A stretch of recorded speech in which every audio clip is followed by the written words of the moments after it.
Israel, Omer Shema Israel. And the Lord spake unto Moses, saying, Command the children of Israel, that they bring unto thee pure oil, olive, beaten for the light, to cause the lamps to burn continually in the tabernacle of the congregation, and it shall be a statute forever in your generations.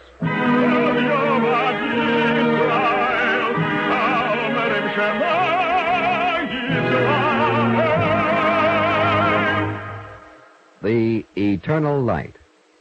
The National Broadcasting Company and its affiliated independent stations present The Eternal Light, a program which comes to you under the auspices of the Jewish Theological Seminary of America, currently marking its year of dedication. Our dramatic program today, The Builder, written by David Davidson, is the sixth in a series of 13 programs in American Jewish regional history, presented in observance of the 20th year of the Eternal Light.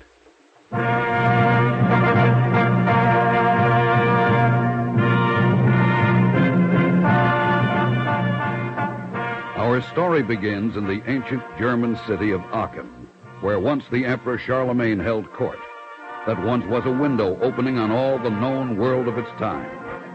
But in the year 1850, an iron grip had closed on Aachen, as on most of Europe. On the walls of the town constantly were posted new decrees.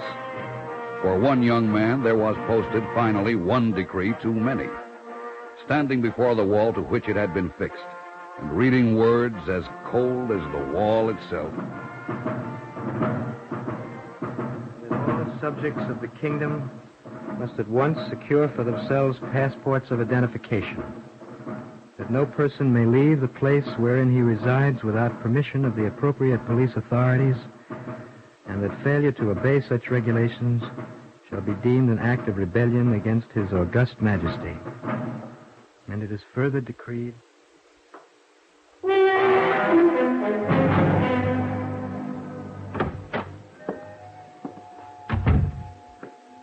Good evening, Mother. Oh, Adolph, here the Sabbath candles are lit for an hour already. Supper is on the table, and you stroll in. I was walking, Mother, from one end of the town to the other, thinking things over. What things? Well, at the City Hall today, they put up a new decree. Oh, I heard. But what is it to do with you? Your father left you a fine cloth factory to run. All you have to think about All how... I can think about is that they have put our hands in chains. This is not the way God meant us to live. Adolph, He meant our hands to move, to make, to do. He meant us to be builders like himself, he who created the world. That is true, Adolph. Mother, but... do you remember those words that Father was always reading us from the Bible? 6 days shalt thou labor, and on the 7th shalt thou rest. Yes, I remember. And the days of labor, he used to say, are as holy as the days of rest. Well, if we are going to fulfill our duty toward the world that God gave us, we must not stop yet. We must... Yes? What are you trying to say? Mother, I'd like to go away to another country. One where they believe in the creation, where they still allow it to go on. America. Yes. Will you give me your permission, Mother? On the top shelf in the wardrobe, you'll find the money for the ship. Oh, Mother. I've been saving it a long time.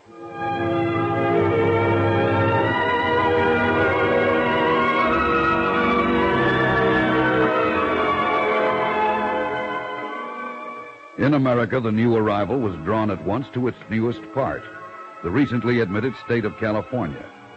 There, to start with, he set up in the tobacco business. But, as always, it was a passion for doing, for building, that drove him, that sent him wandering inquisitively among gold diggings that furrowed the state. Hey, you there. Yes? You're standing on private property, don't you know that? Oh, excuse me. I found it so interesting to watch those buckets going down, bringing up the gold ore. Look, I got this claim staked down as tight as a drum, partner. The one with those roving eyes, you're no good. Well, you think I'm figuring on jumping your claim, partner. I'm not. I was just thinking that if you don't get some stronger supports down into that digging, you and your men are going to be buried alive someday. Oh? Engineer, are you? No, tobacco is my business. Tobacco? And that makes you so almighty wise about metal mining you can stand there and tell me how to run... Well, I have been reading a couple of books on the subject. Books. Yes, books. It's kind of a habit of mine. In fact, the people I come from have been for a long time called people of the book. Oh, well, now, that book is one that maybe has its uses. Well, I'll grant you that. A whole lot of other books that show you the way to get those yellow specks out of the dirt and make them into gold. Oh, is that so? Yes. And the trouble is that some of you are in such a hurry to grab your fortunes, don't you think you might be killing the goose that lays the golden egg? Well, so if the books have taught you so all-fired much, why don't you get your own grub stake? Holy smoke, that wall is beginning to slide. Hey, you down there, every man jack, hop out of there. We're going to go by wall out.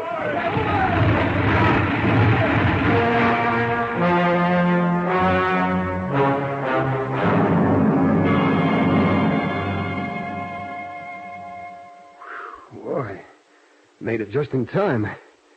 Say, Mr. whatever your name is. My name is Sutro, Adolf Sutro. Like Mr. Sutro. How'd you know that was going to happen? Well, I know that in mining you've got to build carefully. And even the good Lord didn't try to do a 6-day job in 1 or 2. Tobacco business, you said? That's right. Well, why in tarnation is an engineer wasting his time on tobacco?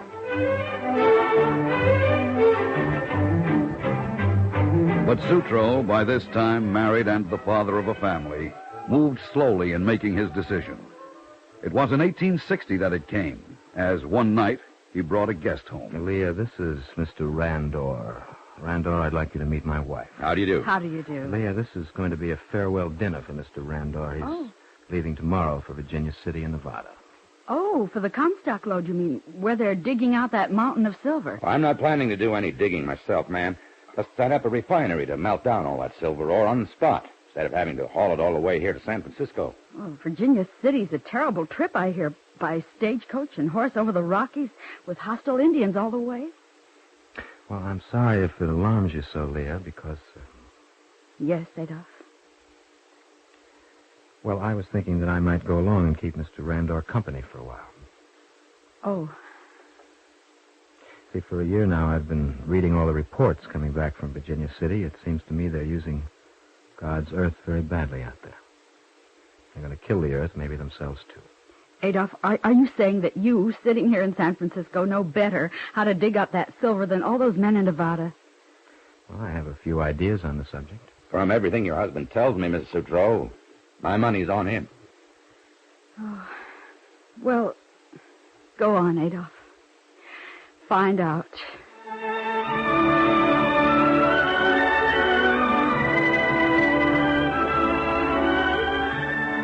In Nevada, he rode endlessly over the great hill of buried silver into which had been dug 100 shafts and galleries. Again and again, he spoke with the working miners as they came up pale and dazed from the depths of the earth. Well, Mike, how far down did you hit today? 1,100 feet, Mr. Sutro. Still plenty of silver, but it'll soon be impossible for a man to live long enough to get it out. Why do you say that, Mike? Always hot as a frying pan down there, getting hotter. Besides the gas fumes, Yeah, I know. Fella keeps hungering all day for air. Mm-hmm.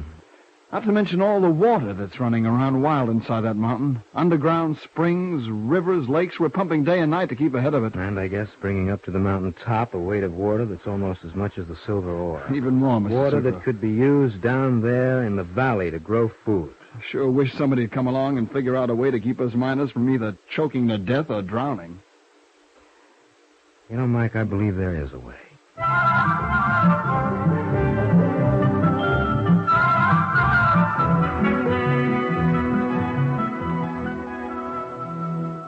Well, Sutro, your name is certainly getting around in these parts. Why do you say that, Randor? Well, I was talking today with a federal commissioner who's come visiting from Washington. And he said... Yes? Let me start from the beginning.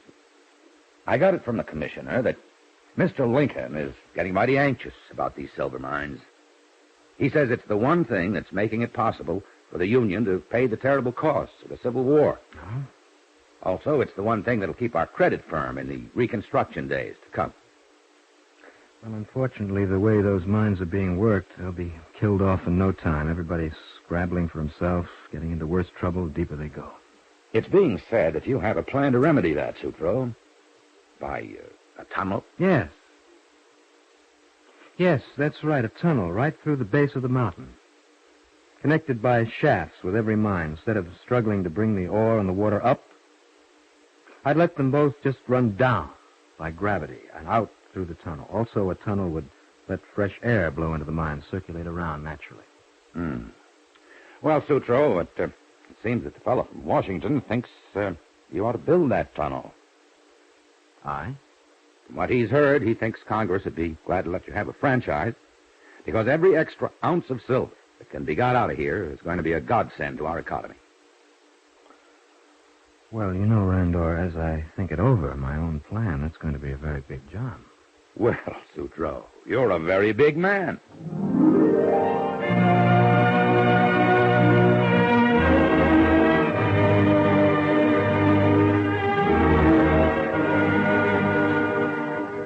But in searching for financial backing, Sutro ran into immediate opposition. Well, now, Mr. Sutro, do I gather that the tunnel would be about 4 miles long? Yes, that's correct, Mr. Lawrence.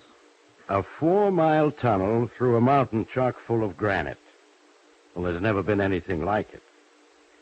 Well, I've studied it, Mr. Lawrence. I know it can be done. This plan of yours, it's going to turn all our ideas about mining upside down.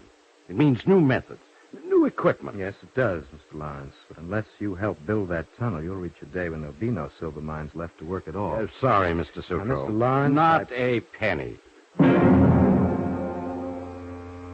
Instead, Sutro turned to the working miners of the Comstock Lode, calling them to a public meeting at the Opera House. Yes, who knows better than you? The man with the pickaxes, what goes on inside that mountain? You who work at blazing temperatures and foul air with water up to your waist. And because the future of this country demands that the mines be kept working, I'm asking you to lend me the money to get the tunnel going. As much as you can spare. $5, $10.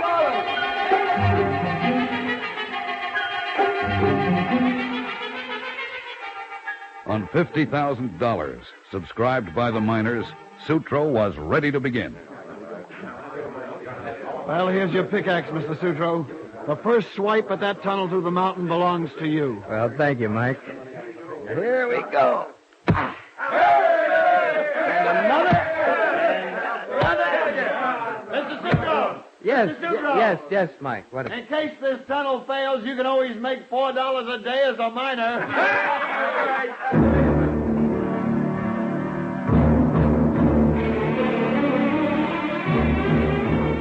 Foot by foot, the tunnel went forward. At times, Sutro traveled the world to raise funds. At times, worked, stripped to the waist alongside the diggers. There came a day. Oh, good morning, Mr. Lawrence. Excuse me for breaking into your office this way, Sutro, but this is critical. The pumps in my mine can't hold the water anymore. We lost 4 men today. Sorry to hear that. It's spreading to every other mine. It's a wild ocean. Oh, well, what about this tunnel of I yours? was expecting to bring it up to your mind tomorrow, Mr. Lawrence. Well, tomorrow there won't be any mine. Well, then, Mr. Lawrence, today, let's get the dynamite.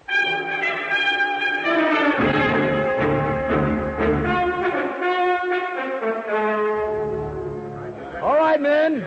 The fuses are set. Now back, everybody. Blessed be the Lord, whose hand is in all things.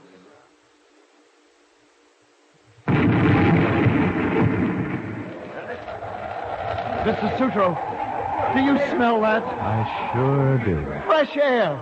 The first that ever got into these mines. Oh, yes, it smells fine, Mike. Now, Mike, I'm going to find Mrs. Sutro and tell her to get ready to leave for San Francisco. I need a long, long rest. Rest, Mr. Sutro? You wouldn't know how.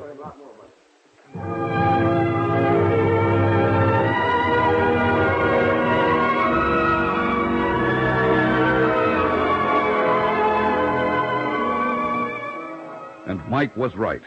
For once back in San Francisco, Sutro immediately discovered a new challenge. Frankly, Sutro, I can think of a dozen better places, better towns to settle down in. And why do you say that, Randolph? San Francisco's finished. Everybody says the same. Finished? The finest seaport in the whole Pacific? Just have a look out that window, down there at the docks. All those ships lying tied up. Every week, less moves in and less moves out. Of course, there's a trade depression on right now, Randall, but trade will boom again. Well, And one day San Francisco will be this country's door to the whole Orient. We should be thinking of making it bigger, not of walking out. bigger. It's full up already, busting at every seam. Well, except those sand hills above Ocean Beach. Yes, those sand hills. A regular Sahara desert. Even a camel wouldn't want to get lost there. Randall, suppose the good Lord had quit the job of creation before it was done. What kind of shape would that have left the world in?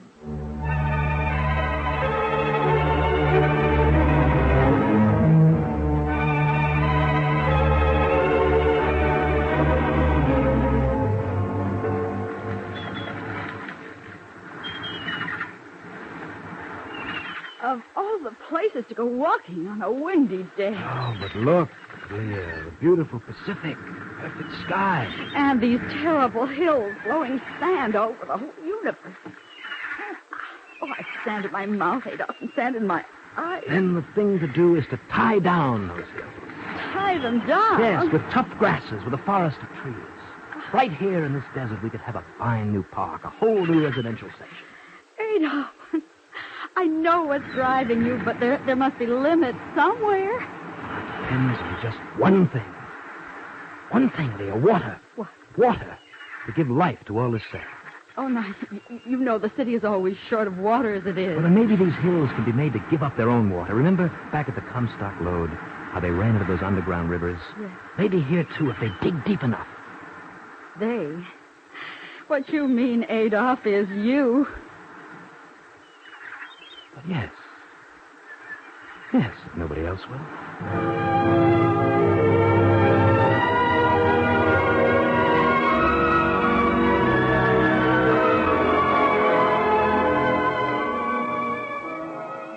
Jackson, have you seen this item in today's paper?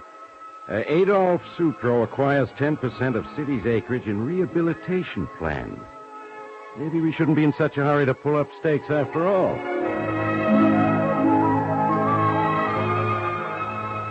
Yes, Sutro's example brought new optimism to the city.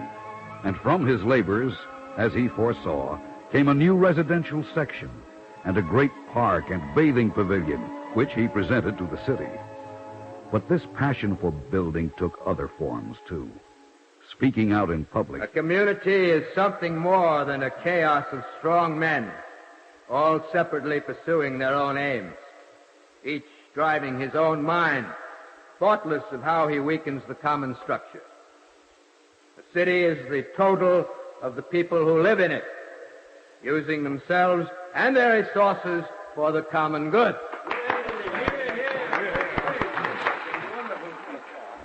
Sutro, you said some very wise things then. Thank you, Randall. In fact, some of us think you ought to run for public office. Oh, heavens, what do I know about politics? Politics isn't what we're interested in. No, we want someone who can plan this city for the future. Its transportation, docks, industries. A builder, Sutro. I don't know. It'd be something so new to me. Sure, but when did that scare you? Now, don't be telling me you're ready for your day of rest yet. We're running you for mayor of San Francisco.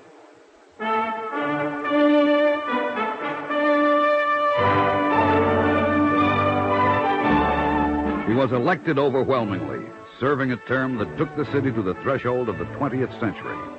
Around him, he saw ever-increasing growth, including the 1,000,000 trees he had planted in the sand dunes, which he called These 1,000,000 children of my old age. But the Sabbath, as it were, of this restless builder had not come yet. Looking about his beloved city, its great new docks and industries. Leah, Yes. what we still need here is another kind of building block so this city can grow in yet another dimension. Dimension? It has 3 already. Yes, well, it still needs that 4th. A dimension to help people build their souls as well as their houses. Leah, I think we'd better make a trip soon to Europe. Europe? Now, what has that to do You with wait. it? You wait, Leah. You wait, and you see.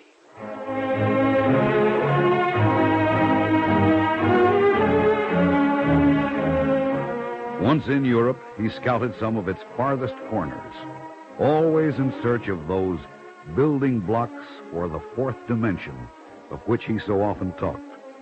In the palace of an English duke.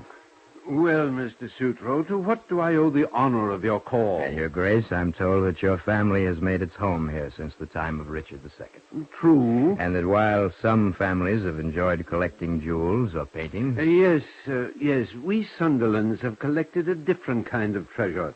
As you may know, Shakespeare's Tempest was once performed right out there in that garden under his own direction. Yes, and he left behind the folio of the play inscribed in his own hand. Quite true. Well, if it's not presumptuous to suggest that instead of being locked away in a strong room, it ought to be brought out where the world can have a look at it.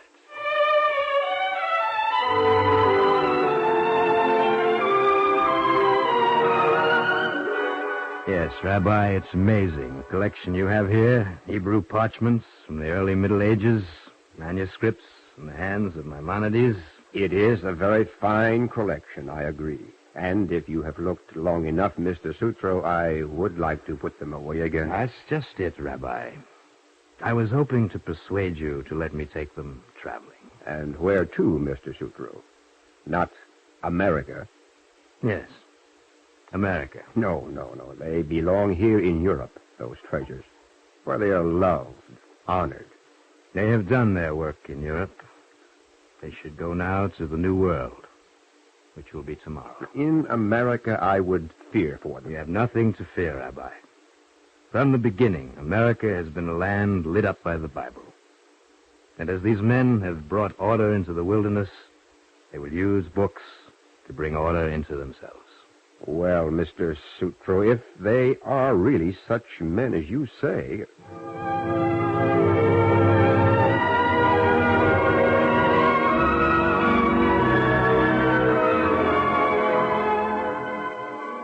Before Sutro had finished, he had brought to his city one of the greatest libraries of his time, 300,000 volumes, filled with the accumulated wisdom of all times and all lands.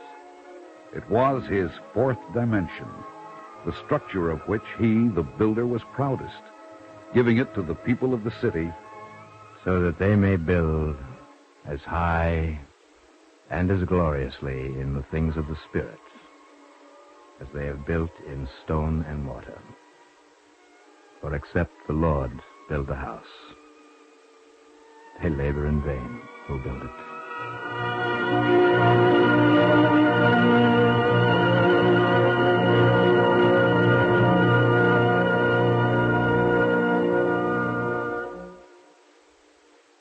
If you would like a copy of today's script, please send your name and address with 10 cents to cover the cost of postage and handling to the Jewish Theological Seminary of America, 3080 Broadway, New York 27, New York.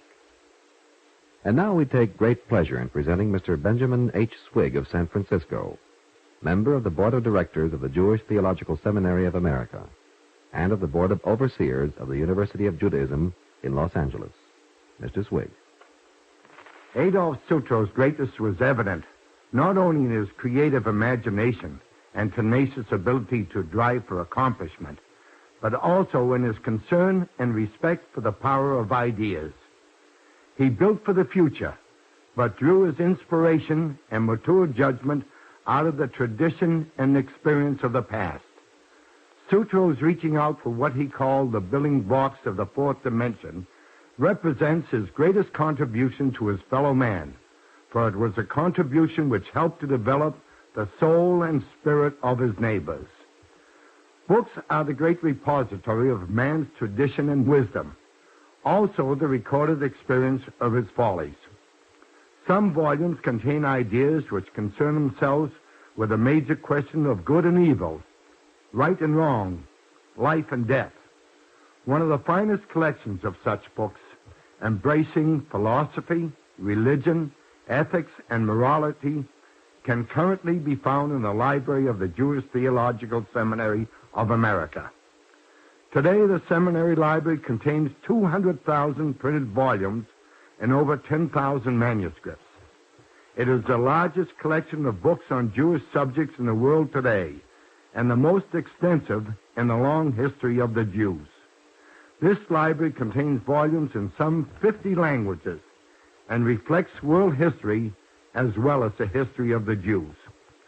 The oldest item in the collection is a deed of sale written in Hebrew for a piece of property near Cairo. This transaction took place over 1,300 years ago. Many fragmentary evidences of ancient manuscripts, prayer books, and documents exist here. The largest in this collection comes from the Genizah of the Ezra Synagogue in Cairo. Ancient Jews, like those of today, had a high opinion of all written materials because learning to them has always been sacred. In ancient times, this respect for knowledge caused papers no longer in use to be placed in a special hiding place known as a Genizah. Altogether, the seminary's library is a unique and wonderful accomplishment, joining together religious and clerical scholarship, providing an indispensable vehicle through which past and present Jewish tradition can be studied, understood, and adapted to modern living. The drive for creative expression of men can best be seen as fulfilled in their concern for ensuring the continuity of man's wisdom and traditional learning. So, too, did Adolf Sutro contribute to the cultural heritage of his beloved San Francisco in bringing to his city one of the greatest libraries of that time. Thank you, Mr. Swig.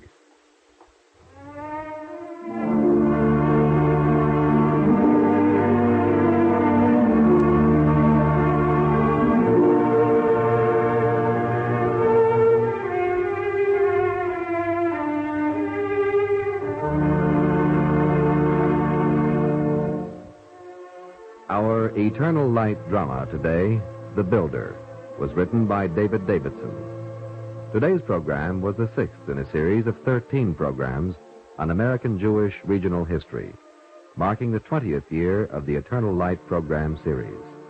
Cantor Robert H. Siegel sang the liturgical introduction. Featured in the cast were Bob Reddick as Adolf Sutro and Jackson Beck as the narrator. Others were Grace Keddy, Martha Greenhouse, Carl Weber, Alan Manson, Maurice Tarplin, Jay Barney, and John D. Seymour.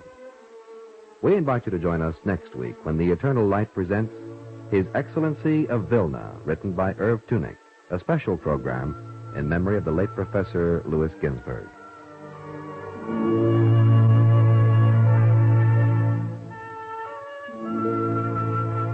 This is Jerry Damon. Our program was directed by Kenneth McGregor. Portions of this program were pre-recorded. This weekly program is presented under the auspices of the Jewish Theological Seminary of America, currently marking its year of dedication.